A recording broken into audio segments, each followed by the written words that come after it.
You're listening to the Diginauts on the Good Talk Podcast Network. You found episode 2 of the Diginauts. Welcome, hello. Today, we're going to play a little game. Each of me and Eric went away and looked up what we thought was the most disruptive thing that happened this month, and we're going to share that with you. Plus, we'll talk about computers composing music via AI, in addition to people inserting memories. All this and more coming up this week on the Diginauts. Technology. Pioneering. Technology. Disruptive. Technology. Technology. Let's work out the tech. Is reality your perception or not? Diginauts. Hello! Welcome. This is the Diginauts. You have found us once again. It is episode 2 again. Do I say again? You did. Did I become British or Canadian? Or since last we discussed technology? I don't think so. Tell them what we're about. At least I don't. Oh, that was terrible. Plus, you cut off my joke for my segue. I said, at least I don't remember being British last time, because our top of mind story today is going to be about the mind. It's going to be about remembering. Tell us what we're going to talk about. Sure. So a researcher basically discovered that you can insert false memories into what people remember. She did a real simple test where she asked someone to recite a variety of words back to her. After reading that person the words, she asked them to count backwards in an odd way from 100 down to 0 by sevens, and then asked them to repeat that initial set of words. And surprisingly, to most people, but not the researcher, they inserted words that were associated with that list of words, but not in that original list, creating a false memory. Okay. So this is Dr. Julia Shaw. She is the author of a book called The Memory Illusion, where presumably she talks about this at great length. What do we know, like, is there something about the actual experience of counting the numbers backwards that's causing you to think you said something otherwise, or are our brains just that fragile? And I mean, the words were all related to like sickness and health. Okay. And when the person was repeating the list back, they inserted the word doctor, which was not in the list. Mm-hmm. But if you think about it, I think the brain started to associate all those other words with doctor, and lo and behold, the brain thought, lo and behold, doctor was one of the words. Right. So this is one of those fascinating things about memory, that memory is almost entirely about association. That if you compare a human to a computer, for example, a computer has some sort of, index number for where that information is stored. Hey, go get me that information, right. Or we think it's like a warehouse, like go down to aisle H, section 4, drawer 3, and that's where the nuts and bolts are stored. Right? Whereas human brains are these networks of neurons that the only way to get to something is to trigger it by something else that's attached to it. This is why people have the sort of like vibrant memory callback when they encounter a familiar scent, for example. So it sounds like the work that she was doing is essentially taking advantage of that, the fact that our brain is not a perfect one-to-one storage system. It's I don't know what you even call it, right? Yeah, the imperfect network. Exactly. So that's scary. Yeah, and you think about Making a Murderer from Netflix. One of the younger defendants was eventually convicted and recently acquitted, was very pressured in the intense interviews. I think there were a lot of interjections of, quote unquote, evidence and facts while the police were talking to him. And he eventually confessed, but I think it was under the duress of those kind of inserted facts, so to speak. Yeah, I mean, that's exactly right. The implication, the crime is where you go on that, right? That's like, The Serial podcast has some similar. I'm not done with it. I'm only a few episodes in, but it's really fascinating because she unravels the story, and as she does, they're all attempting to remember something that happened years ago, and I'm not giving anything away here. There's a period of, I think it's 21 minutes or 17 minutes or something like that would determine the guilt or innocence of this particular guy. Wow. And it's a perfectly normal day until someone turns up murdered. And now that somebody's murdered, they have to come back and figure out what they were doing during those 20 minutes. And what she says, and I think, again, I'm not spoiling anything, this is in episode 1, is that people are very capable of remembering things when, something out of the ordinary happens. But the sort of like, wait, how did I get to work today? Like, so the mundane goes out the window. The mundane goes out the window. And this comes back. I used to be a teacher. I heard in a workshop something similar to this idea. The way I always kind of related it to the kids was, we're basically monkeys. And if a tiger jumps out at you, you are going to be awake and you're going to remember where you were when that tiger jumped out at you, because your brain needs to remember where the tiger was in order for you to survive next time, right? Whereas, like, and maybe the same thing is true for simpler things that are life and death. Like, where was that berry plant by the river? You're going to remember things like that. But cloud formations or what your cave wife told you yesterday or whatever, like, they don't necessarily form formations because they don't have that life and death. They don't have repetition. Right. And so the associations aren't formed. So that's kind of interesting. And again, scary. Because we have for years, for centuries, depended upon eyewitness recounts as the way that we determined whether somebody, went to jail or not, or, was executed or not. Right. And here we can see that, like, not only are they not necessarily accurate enough to maybe even be thought of as dependable, but they can be manipulated. Sure. So does she go into, like, how to manipulate somebody? I mean, is she, like, full on? I think in that one example, if you think about it, she basically took a variety of words that were related to one another, expecting the person to add in words that were related to that set of words. And so I'm looking at the article, we'll put it in the show notes, from Vice.com, where she describes her research. One of the things that she says is that she can convince people that they committed a crime. She tells people, oh, when I just spoke with your parents and they said when you were 14 you stole something, and that the police got involved. And the trick is a few things. One, she's slipping in details, like she might know, the name of your town or your parents' name or whatever, which makes those associations. Aha, I'm figuring this out. That is making those associations, so that's part of why it works. But then the other side is it gives her kind of credibility in the sort of suggestibility side of things.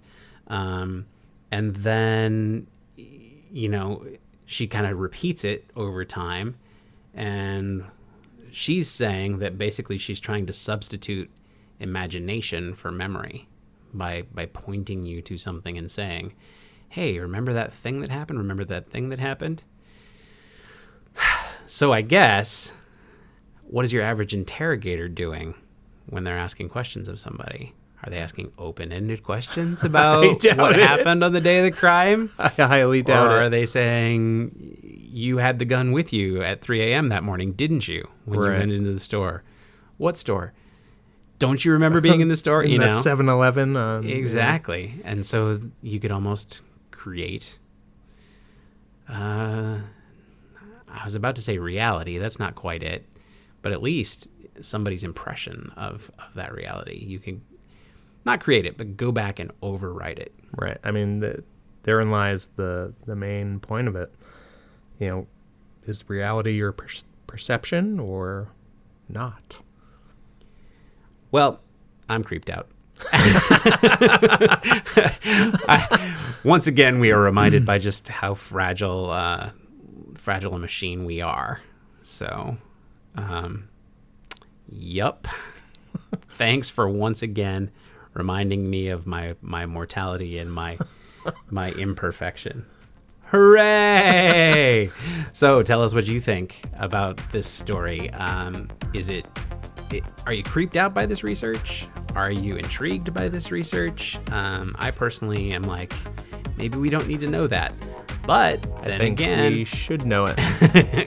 If we're basing, our criminal justice system on something, then maybe we need to get in there a lot harder and figure out what people can and can't remember. Tell us what you think. Hit us up on Twitter. Are you tired of buying WordPress or Drupal themes and really want to be able to, make your own or modify them without, expensive updates or reading extensive documentation? If that's you, OS Training could be a solution. It's a website that has all sorts of instruction on things like WordPress, Drupal, Joomla. You can go to our website, goodtalknetwork.com, go up to the top, click on ads, find the ad for OS Training. They have a free trial for a couple days. You can get on there and take a look at some of the classes, and then you can decide if you want to join and learn more, or if you just want to make that portfolio site you've been meaning to make. So, Eric. Yes? Well, the machines are at it again. In our first episode, we talked about automated cars. We talked about drones that had weapons on them. And if we weren't creeped out enough by the last segment about overwriting people's memories, here's something even more scary. The robots are now getting into creative endeavors. So this one's not scary to me. Well, I'm kind of kidding. There's a part of me that's a bit of a humanist. I grew up on a farm. I sort of believe in going out and feeding the cows the hay yourself, as opposed to having robots to do everything. I mean, there's been a few stories recently, right? Like we talked about the Uber one. We talked about the drones. We talked about the little robot goldfish. Nanofish, yeah. But then meanwhile, like Lowe's is going to, I think it's later this year, they're going to introduce a little automated helper that goes up and down the aisles and, sort of the people in the aprons that you ask where the screwdrivers are. That's going to be little automated robots. I saw an article today about airlines introducing people to go up and down the aisles on airlines. So tell us what this is really all about. Well, an AI has composed a song. Now, I was looking at an article on futurism.com. The headline is "Listen to this AI composed song." As I did more research, I saw further at spin.com. The headline was "The world's first song composed by artificial intelligence are neither first nor are entirely artificial." So there's a little bit of, again, clickbaity spin going on here. Surprise, surprise. Thank you, Internet. But the fact of the matter is that people are exploring computers doing stuff that we've always thought of as the province of humans. This artificial intelligence out of the Sony CSL Research Laboratory was tasked with creating a song. And they did a couple songs. They did one in the style of the Beatles. It's been titled Daddy's Car.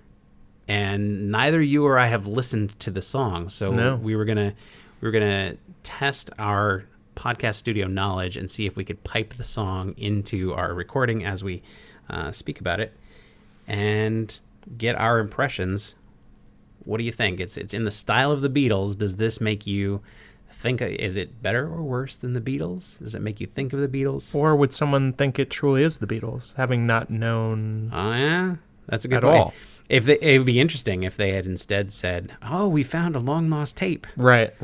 I suppose Paul is not dead yet, despite the rumors. You would object.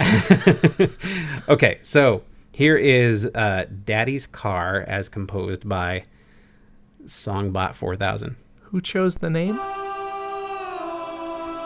So that's interesting, actually. We'll get into it in a second. Right. Let's hear a few. Are you getting Beatles off of this yet? A little bit. Sounds a little busy. Yeah, I give you that.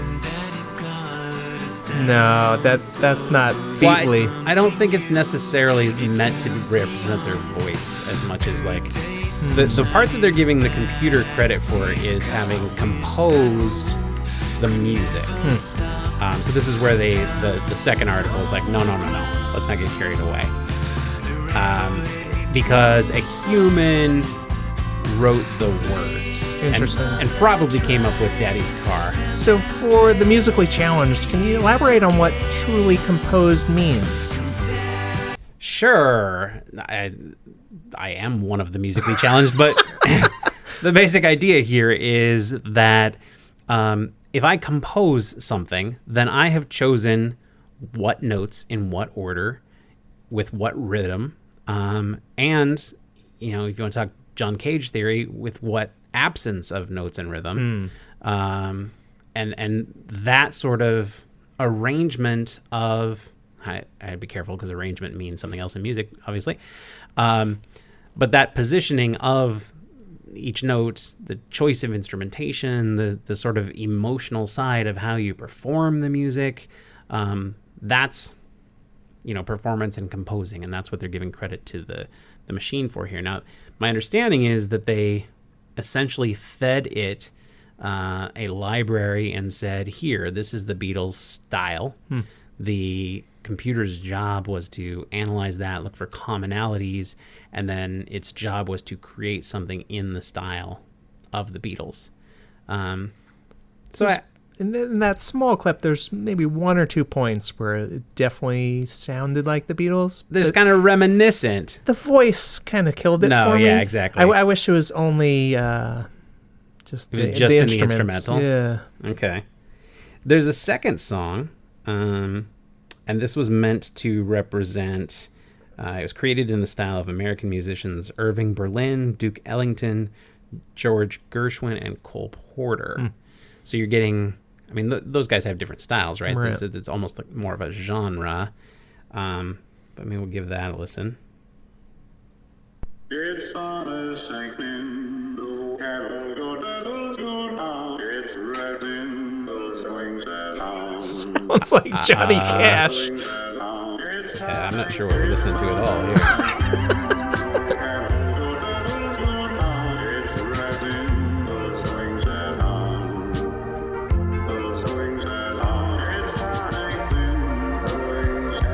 I think they chose way too many artists to combine. Yeah.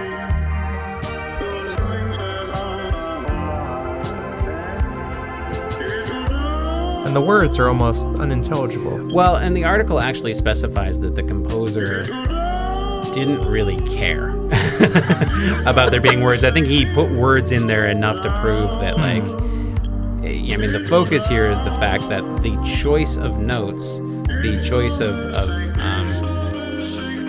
you know, again, all the stuff I was saying, the making of the song itself was done by a computer. It's sort of what we traditionally think of as the province of, you know, quote unquote, the soul. Right. You know, here a computer is showing that it can do it. I think there's a reason that they mentioned Daddy's Car as the one that they created, because this Mr. Shadow song, that one's not working for me. No. No. Let's get a little more Daddy's Car.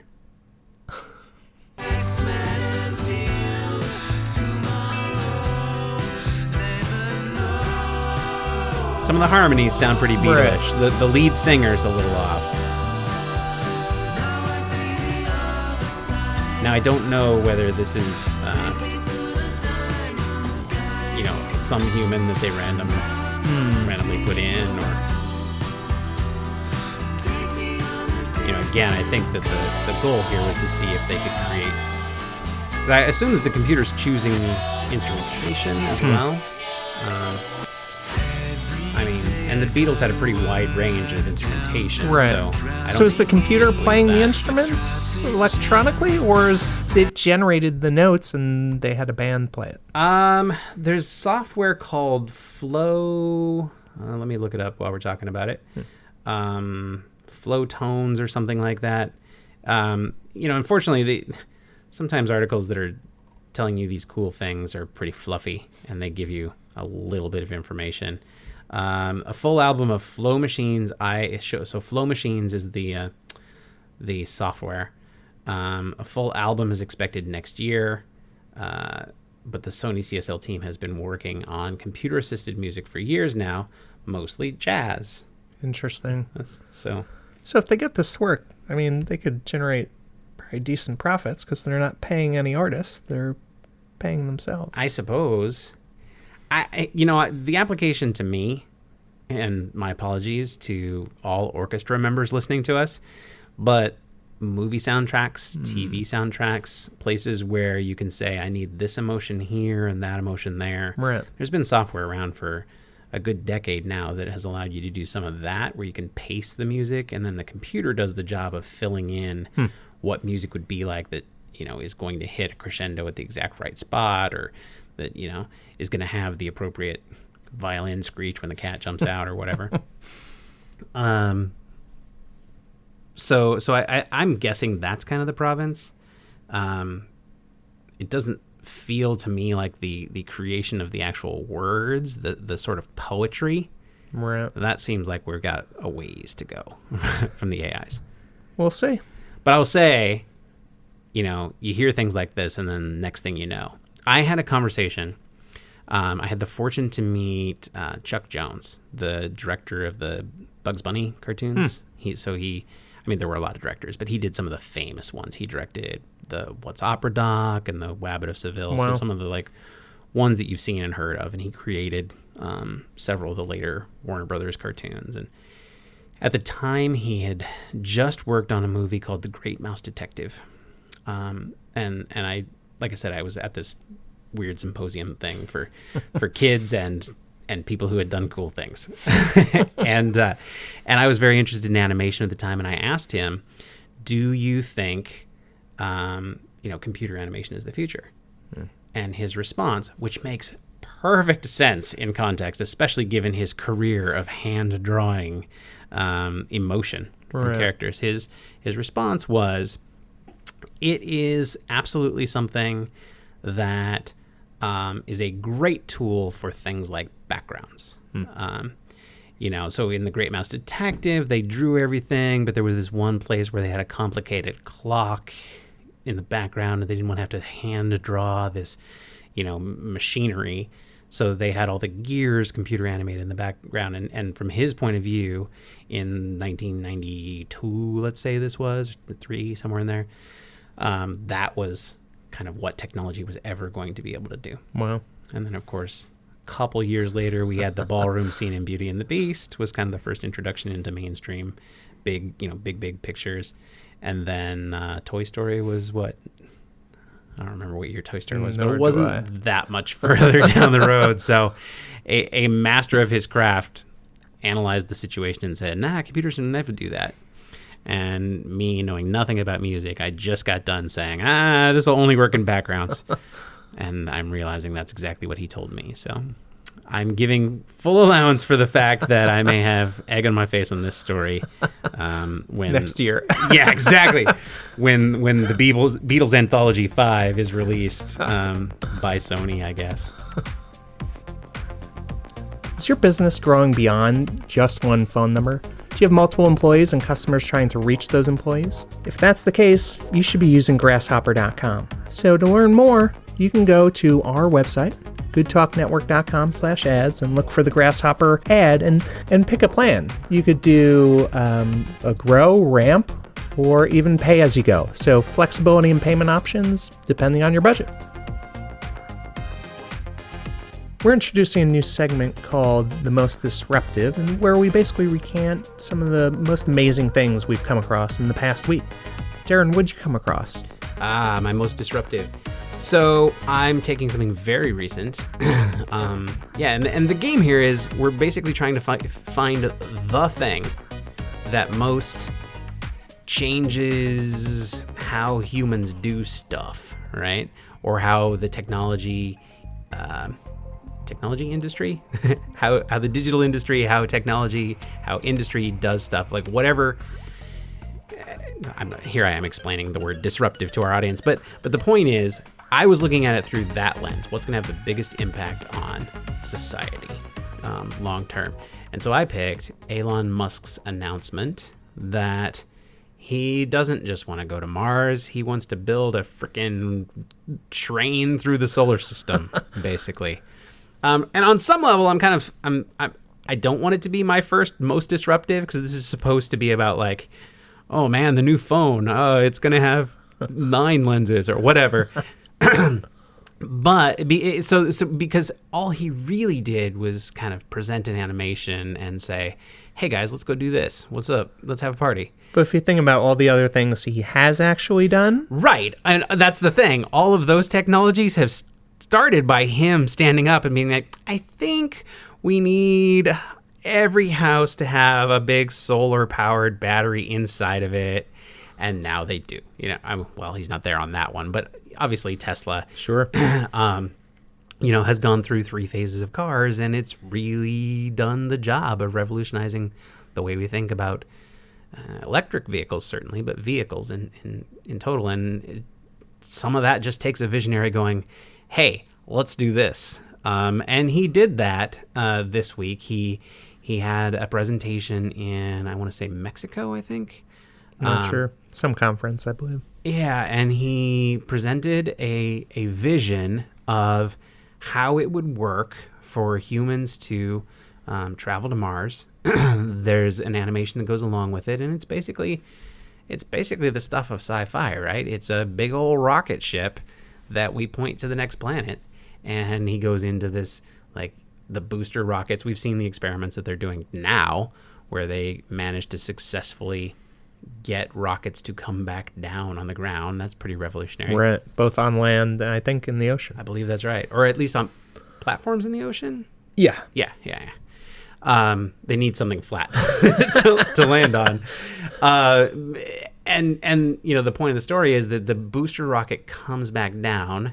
They stick another carload of people on top and shoot another one off into space. There's refueling stations along the way up until you can get your solar sails to kick in. And then you just cruise along at 63,000 miles an hour. For about 260 days? For the better part of a year, until you finally land at Mars. You heat the surface of your rocket ship up to a nice 300 degrees or whatever it is in re-entry. Or I guess it wouldn't be re-entry. It would be entry into the Martian atmosphere. Unless you've been there before, Darren. Right. Exactly. And then you're there. Well, and that actually brings up some of the interesting part of this whole concept, right? You listened to part of his speech, right? Yes. I didn't get to. I was busy doing things. But what was kind of the piece that you had heard? You said something about like the sort of pioneering side of it, that it's a one-way trip. Right. Yeah. To your point, he's not taking the first flight. Let's put it that way. He's pioneering, but I think he doesn't want to die. Yeah. Especially he wants to die on Mars, from what I've read elsewhere. Okay. He definitely wants to colonize it, but he basically admits the first flights are going to be very risky. He's not going to take it. He's like, don't send your kids. So to me, right. It's pioneering grandparents who are and NASA's doing willing. the same thing, right? Aren't they kind of doing a program, but you have to be almost above a certain age to get to go? Like, yeah, and that one is a one-way trip, from right. what I understand. Right. Like, there is no coming back. Right. Well, and it makes a certain amount of sense. I heard Buzz Aldrin speak on the subject, and he was obviously rather pro NASA. Right. And his main point was, look, you're all thinking of this wrong. Yes, we went to the moon and came back, but that's not the way humans expand from here on out, we spread out, and it's not always necessarily a trip where you come back. And his analogy was people didn't leave Europe, go to North America, and come back a bunch of times. I mean, obviously, Columbus came back several times. It's not a perfect analogy. But his point was, if you're settling, if you're a pioneer, you're off to build a new life. Right. And in this case, we're applying this to like, yeah, you're off to Mars. Not my cup of tea. I don't think I'm ever going to set foot. It would take some pretty bad stuff going down here for me to feel like that was the future for me. Right. Yeah, I think it's intriguing. I hate heights and roller coasters, so if the experience is anything like that, I'll pass. Yeah, I think it's going to have to be at least a little bit like that, especially at first. I always kind of like people to work the bugs out of technology before I try it. And his estimate that was that before they could have a sustainable colony on the planet, it was going to take 100 years or whatever to get that many shipments up there. And his point is that kind of like, yeah, when it's first up there, there's going to be a serious labor shortage. And I would assume by then, though, that we would have like, robots. Well, yeah, robots and probably replicating robots and 3D printers that print more robots. Exactly, right? Because you're not going to take the robot with you. You're going to take the components of a robot and assemble it on there, I would assume, for the sake of print payload. with Mars dust. Yeah, absolutely. I mean, if they could figure that part out, that would reduce things a lot. I mean, there's a lot of things that have to get figured out here. There's still the question of like, how are humans going to withstand radiation for that long? And he's definitely glossing over a lot of details on this whole thing. But he's also kind of saying, yeah, and we're going to do this part like this and this part like that and that part like that. And there's some details to be worked out. And honestly, every idea that's ever been figured out has been that way. So that was why that was my choice. I thought the interesting part was that he's not talking about Mars. He's talking about like, let's go to the planets. So that's why I chose that as my most disruptive, just because, here we are having political debates where people are just, let's not go there.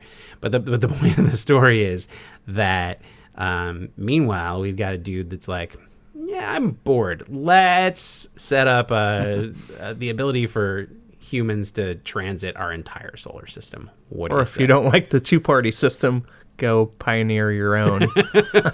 Right. Well, I mean, that's why a lot of people came to North America, because they didn't like the old situation, right? There you go. You have to assume that at some point, some folks with some cash will be like, yeah, we're going to go build a new... Who knows? You think it would be the libertarians that go first? I can Uber to another planet. Now, my hope is that the first person to set foot on Mars is like, my mother-in-law. Well, not her specifically. My apologies to her for implying that. You're in trouble. Here's what I mean by this. Just like what we're talking. So we sent people to the moon. And it was kind of this like space cowboy, yeah, go out, we're going to step forward, frontiersman kind of thing. And I think there's something about the idea of like, well, if we're truly stepping into this sort of egalitarian future, let's work out the tech, and then let's send whoever wants to go. And, like we're saying, it's a one-way trip. Like, it'd be great if it was an older woman who did the first thing, because we don't have that many. Never mind. My apologies to my mother-in-law. So what was your most disruptive thing for this month? I think we're going to probably try to do these at the end of each month. Exactly. So what was your thing that you thought was the number one most disruptive thing that's going to change humanity? Yeah, so there's a little animal called tardigrade, or water bears. Water bears. Which I like that name better. Of course. It almost makes them sound cute, which they're not. They're totally not. But they are at the same time. It's kind of like a caterpillar that's overweight. He looks chubby and affectionate until you get to the little tiny jaws. Exactly. And they're really tiny. I think they're only maybe 2 millimeters. Can you see them with the human eye? I don't think so. Okay. So they're incredibly durable. They can survive in extreme climates, so extremely cold, extremely hot, and they can even survive high radiation levels. Right. So if you think about the implications of that, doctors have been really studying them for cancer patients. So cancer patients often are treated with extreme radiation, and that radiation can have side effects above and beyond trying to get rid of the cancer. It can cause other issues and cause necrosis, death of skin cells around that area, among other things, and actually, harm the patient instead of help them. So they're studying tardigrades as an application for cancer Because they can survive higher radiation levels than humans can. So they looked into why that's happening. Okay. And when they looked into it, I guess they have a protein called DSUP, which really stands for damage suppressor. And that's the protein that helps them survive the extreme climate changes and the extreme radiation levels. I love that they named it damage suppressor. That's a wonderful, like Mutant Ninja Turtles would have that in their backpack, or Exactly. Just it's a feature of a transformer. And you're fine. So yeah, they're really honing in on that protein and how you can really maybe even inject that or pre-treat radiation patients so that they have this protein and become more radiation resistant where it matters.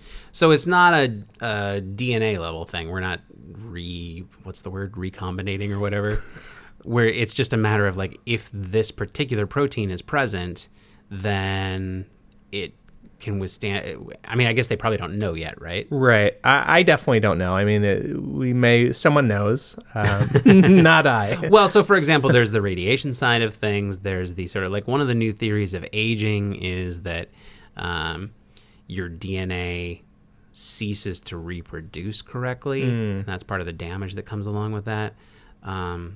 So some of the implications of studying some of these organisms that are able to withstand so many conditions is like, well, because radiation, right? The problem with radiation is it messes with your DNA, and it starts knocking bits out of place. And as soon as you get bits knocked out of place, it doesn't matter at first because you got a million whatever little guys in there.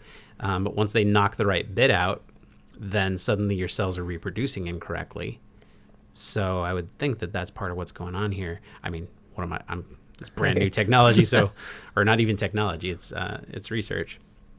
Tardigrades are interesting. Speaking of space, right? Like they're sort of the thing that you can take up into space all by itself and bring it back down. And like we always think of cockroaches as the truly hardy organism, but I think tardigrades can take even more of a beating than they can, to the point that people wonder if, the panspermia theory that life gets here from elsewhere in the, galaxy, universe, that maybe some little critter like a tardigrade is what drifts endlessly through space and then has the sort of fabric of life.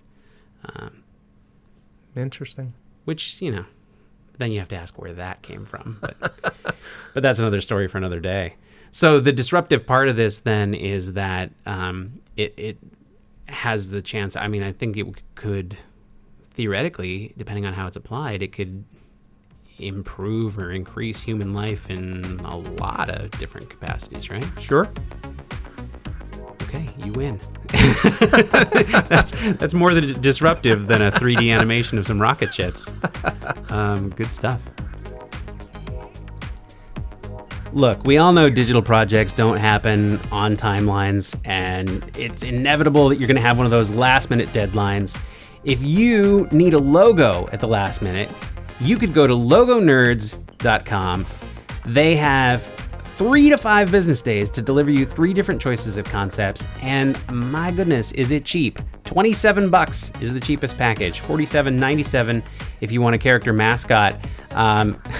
You can't beat that. You might as well buy it a couple times and have lots of choices. Go for it. Go to our website, goodtalknetwork.com, click on ads, and you'll find Logo Nerds. Oh, goodness. So I'm going to take solace in the fact that at least I know my mother-in-law will never listen to this show. So that's a good thing. But you everybody at home have been listening to us. We've only done one episode, and we already had a lot of good feedback from the folks out in the audience about the things we talked about last time. First of all, we just got some general encouragement. People saying that it was a good show and funny and interesting, and that's always nice to hear. Always good. I won't say I was surprised, but I will. I'll say I was surprised. You can tell us if you hate us. You guys too. are listening. Yeah, absolutely. We want all kinds of feedback. We got a comment on the page itself with regards to the article, the segment that we did on weaponized drones. This is from Sterling Daniels. He said, I definitely have a comment about using a robot to kill a person. I don't trust police accounts enough to assume that officers had no other alternative than end the shooter's life. Could the drone have used tear gas? Why couldn't the police wait out the situation? So I suppose for me, the problem is not the drone, but the decision to end a life without due process. I think it's a scary thing that the person who pushes the button to detonate the drone is expected to follow orders without knowing the full situation. So that kind of interesting. Comes down a little bit on the side of what I was thinking about it last time. That it's not so much the drone, it's not so much the weapons, it's the trigger, the mechanism of pulling the trigger and delivering the death sentence. I don't know if I think you should have to look somebody in the eye to be able to do that. What it is, and I know there's no neat solution. I get that. I get. That we don't have this worked out, but his point makes sense. I don't trust police accounts enough to assume that officers had no other alternative. He's not speaking to this specific case. He's saying, in general, I don't necessarily believe accounts. And I got to say, every time I hear that, oh my goodness, the body cam malfunctioned. Well, how come the body cams only ever malfunction in cases where what they might show would be, right? Or conveniently, we don't have a body cam on that officer. Yeah, or even though it's standard protocol. Or more and more often, some officers are putting the hoods up on their vehicles when they're parked at an incident, which really blocks the car cam. See, that's the kind of thing where, like, what are you, checking your oil before you go? Oil check. I'll be right with you. I pulled you over, but first of all, my spark plugs need some tuning. I mean, my point is, like, there's only one reason to do that, right? And it's to block the cam, right? So if that's the case, if that's what's happening, then what are you doing that you can't show us? I guess is part of the point. Now, I'm not necessarily in favor of body cams to begin with. Why not? We're going to learn that I have all sort of curmudgeonly philosophy when it comes to technology and our rights and all that kind of thing. I guess the way I look at it is, like, if I'm a police officer, I don't want somebody looking at me all day, because I know for me, I don't want somebody looking at me all day. I mean, what police do is a lot more interesting than what I do. But, like, I don't even, like, if I go into a coffee shop with my laptop, I have to spin it so that nobody in the room can see my screen. That's just kind of, how I feel about other humans. I grew up far from neighbors, and I like it that way. So I think there's a certain degree to which I wouldn't want people watching me work. I'm not, however, handed a deadly weapon, and given the right and the responsibility to go out there and make life and death calls on a regular basis. So, right. Different situation. What else do we have for feedback? Yeah, so a former colleague from years ago noticed that we were talking about autonomous vehicles. And if you think about it, so many of those, and even the ones that aren't fully autonomous, have a variety of sensors. So radar and a variety of other things. And imagine if, a crime is committed and a bunch of Teslas drove by that area and you were a victim of that crime. And you want to subpoena the data that those Teslas captured. Interesting. So that becomes intriguing. So now what's the law? Like, if I want it, can I subpoena the drivers of those cars? I think you'd have to. I mean, I don't think... No, I'm saying in general, like before we get into cars that are able to sense everything. Like if I get into an accident right now and I know, and I caught the driver's license of a witness, can I compel that witness to come speak on my behalf legally now? Yeah, I don't know. Because I would think that would be the human to robot precedent, right? of I don't know how that works. Right. But to me, if I can force the human to come talk to me, that would be the determinant on whether or not I can force the robot to come talk for me. Not the robot, but the computer system. Even taking this more broadly, like there have been sensors and cameras looking at the world from a spy perspective for years. So can I subpoena even a spy satellite? Right. I doubt you can do spy satellites, but what about... they do it on CSI on TV, right? Like, the crime happens and it's immediately like you bark out the orders. I want to get every ATM camera in that area, in that vicinity, and then I want them digitally enhanced. Scoot in really close. Oh my gosh, I can see the person's face. But like most cities, we're being watched a lot. Right. So most intersections have a camera on it for the sake of traffic that could be utilized to provide evidence. I don't know how many light poles are actually watching everything that happens underneath them, and I don't know anything about the legality of what you can and can't do. I don't think very many people do. Yeah, I don't think anyone's subpoenaed this type of data yet. I'll guarantee you it's about to happen. Right. Yeah, it has to. So that's an interesting, murky future area. Is every car going to be called upon to testify? Right. And if that happens, then can you get my car to testify against me? I'm sure. I think that's almost already happening. Like with all those Tesla crashes, they look at what happened, how fast they were going, and things like that. Well, and the insurance companies now all want you to put the little chip in your car that tracks your driving habits, which is of course spun as like, we want to reward you for your good, or only pay for what you drive. Right. Yeah, exactly. And that comes down to, we want to monitor your driving and jack up your rates based on a thing that we saw happen. But they don't tell you that when they're getting you to sign up for the program. I don't actually know that that's true, but I can't imagine that it's not. Like, that's got to be where we're going with that. I do kind of know that that's a little bit true from some stuff I've worked on, and that's as much as I can say. But that's part of that whole sort of like, hey, have a chip in your camera.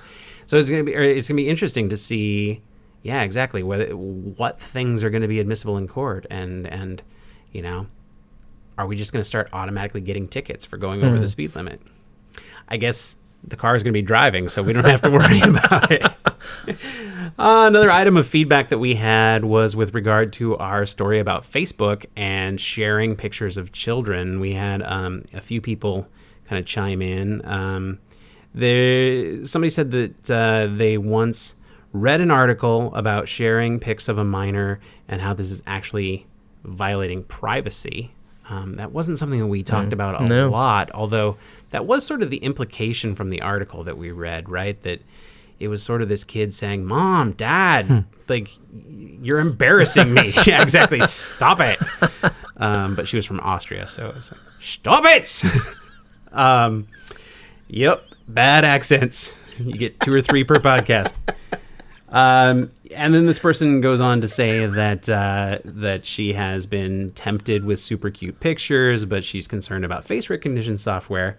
And so her strategy is to only put pictures up where the face is partially obstructed. So like if the kid's wearing goggles or peering through a little hole in the wall or something like that. Here's some goggles before I take the photo? No, I think it's more like, I have 5 pictures to choose from. Let's share the one when we're at the pool. Oh, okay. More that sort of thing. So she's no choosing mask to sort of like exactly, no mask. It's a little more like yes, I'm gonna make sure that the grandparents get to see how my kids are doing, But no, I'm not going to create that digital footprint on behalf of my kids. So it's an interesting strategy. I don't think I can be that strict with it personally. Yeah, that's a lot of work. I guess my thinking is when the robots come to overthrow us all and they use our digital footprint in order to be able to identify us and trump up charges and get our automated cars to testify against us, it's going to happen to everybody. Like the number of people whose parents were conscientious enough to keep their kids' profile out of the system. And let's not even start with like computerized school IDs and all this other stuff, right? The number of people who are going to be completely able to live outside of, I don't know what, detection. The Matrix. Yeah, the net from the Sandra Bullock movie. The number of people who are going to be able to live outside of that is 0. Very few. Unless you're on Mars. Right. That'll probably be one of the main things that drives people to Mars. I bet that's it. All right, I'm sick of these automated cars. I'm going to take an automated rocket to Mars. So thank you for your feedback this time around. We like we say, we really want to have this be a two-way conversation between us and you with regard to all these topics. In particular, at the end of the show, we intend to wrap up with kind of an intriguing philosophical question about technology and humanity, and get your opinions on that in particular, but certainly let us know about all our stories. The best ways to talk to us are on Twitter. We can be reached as @GoodTalkNetwork, or I'm @DigitalDeron, which is spelled DERON for some reason. And I'm @efader. And also on our website. You can go to the website, and there's a participate tab up at the top that allows you to contact us, or you can call us, etc., etc., etc. Facebook, not so much. We don't feel like we can necessarily say your name on the podcast or share everything, but we're going to kind of gently say, oh yeah, and somebody kind of indicated this on Facebook. But hit us up on Twitter, hit us up on the website, give a call to our voicemail, and we'll play you on the air. Are you a small business looking to enter the atmosphere? Oh, I see what you did there. It's a pun. Well, the people at My App Builder can help your punny implementation of your particular software need. Go to our website, click on ads. You'll find one for My App Builder. They can help you out with templates. They'll get you a nice cross-platform app. They even have a free service for your first 50 downloads, so you can test out how your app is going to work before you buy. It's time for segment 5 in today's show. That's What's Your Take? This is where we ask you in the audience to comment on an issue that we've heard about in the news. We'll explore it a little bit, but we're mostly going to ask questions today, and we want you to jump in and participate. We just told you in segment 4 how to do that. So Don't be shy. Do not be shy. Absolutely. Bombard us on Twitter. Hit up the website. Go on to our hit the participate tab on the website. Call our voicemail. We want to hear from you, and we want to have you be part of the conversation. So next week, we will take feedback from you and make it part of the ongoing conversation about today's issue, which is... So believe it or not, Wi-Fi is starting to be used for things above and beyond just giving people access to the internet. So more than just porn? More than porn, Darren, believe it or not. But still like 98% porn, right? Or Netflix. Yeah, exactly.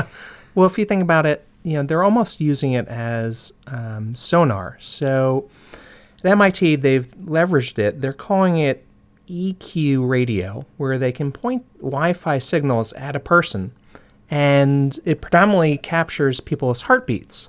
And then with pretty much 70% accuracy, they can determine those people's emotions, whether they're mad, sad, among other things, unbeknownst to those people. So you could be walking by, they could, zap the Wi-Fi, towards your direction, and they'll know whether you're sad, mad, among other emotions. Okay, I'm pulling up the article that you're quoting from. It actually says 87% accurate. That's I can't predict people's emotions at 87% accuracy. Even looking at them. No, not with my human eyeballs and my human life experience. So what are they cueing off of? Is it all heartbeat? From what I read, it's all heartbeat and changes in breathing. So breathing and heartbeat rhythms. Okay, so they're not reading facial cues. Say. No, not at all. Wow. So I have two reactions to that. One is like, okay, how much more could they do if they were reading facial cues? I guess, yeah.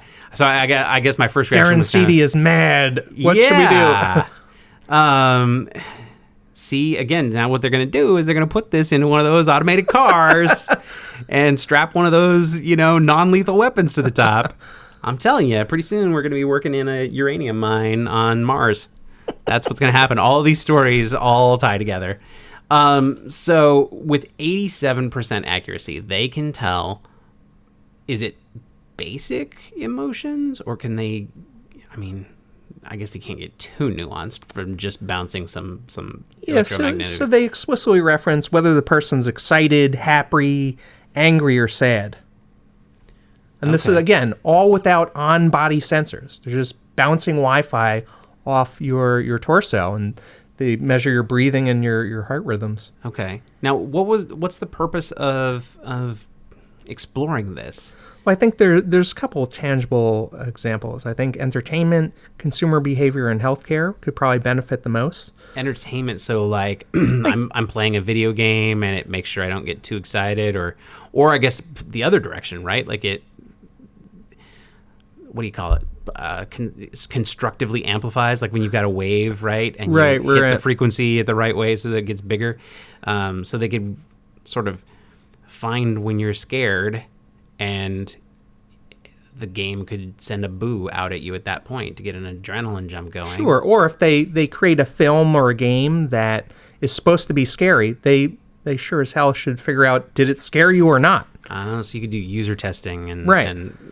So film studios, ad agencies could do it for their respective mediums. Also, I think in the home, like let's say that it's your mood is angry. Maybe it's too hot in the house, so maybe your Nest thermostat adjusts based on monitoring people's respiration rates and heart rates. The Nest would be very confused in my house. It would just go back and forth between my wife and me. It'd be like, oh, he's angry. No, she's angry. Oh, he's angry. No, she's angry now.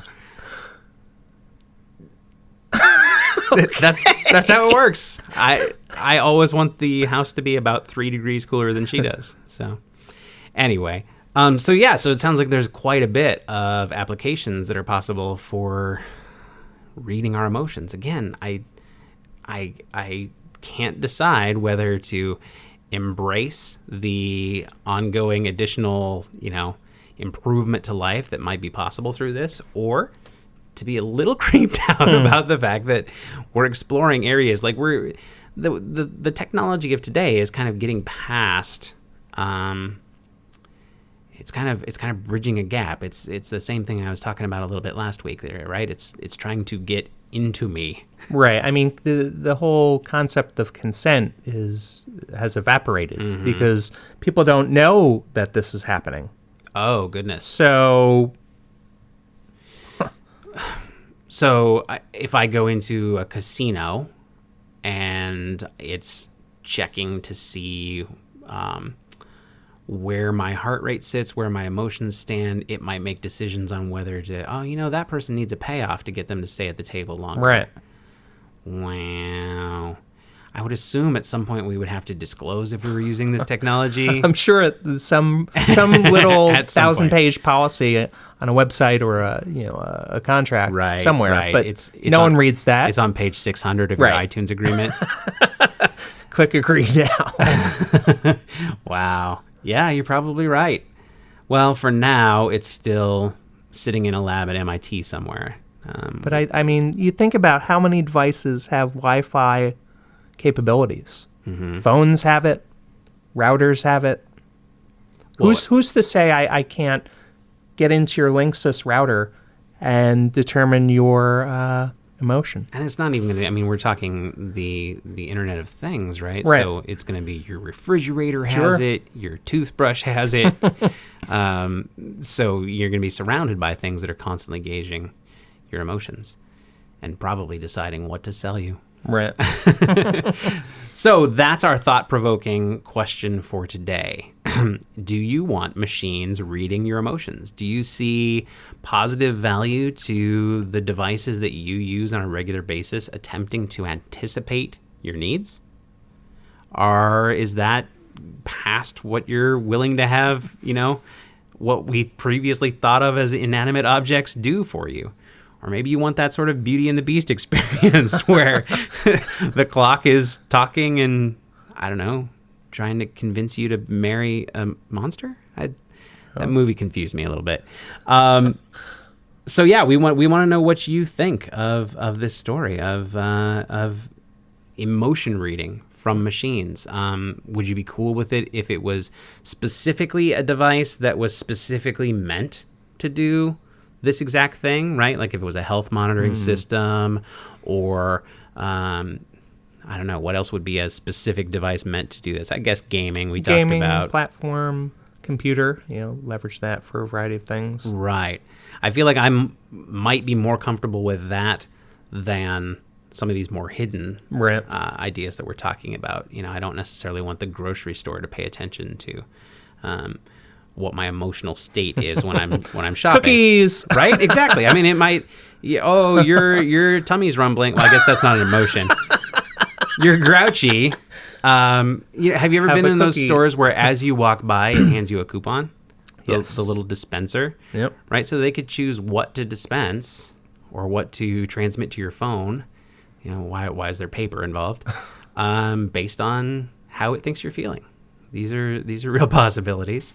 So yeah, audience, tell us what you think. Are we embracing it, or are we a little scared? I guess you can read into my answer a little bit. I don't know. I can see some cool applications. Absolutely. And we'll talk about it more next week when we have everybody's feedback. But I think gaming is one we ought to consider. I think health is one that we ought to consider. I guess we didn't really talk about that, like mental illness. There would be quite a bit of, if it was gauging, I don't know if it's as simple as this, but something like depression, that's maybe complicated. Depression isn't really an emotion as much as it is a chemical situation in your body, but perhaps the symptoms manifest in a way that the computer can see patterns.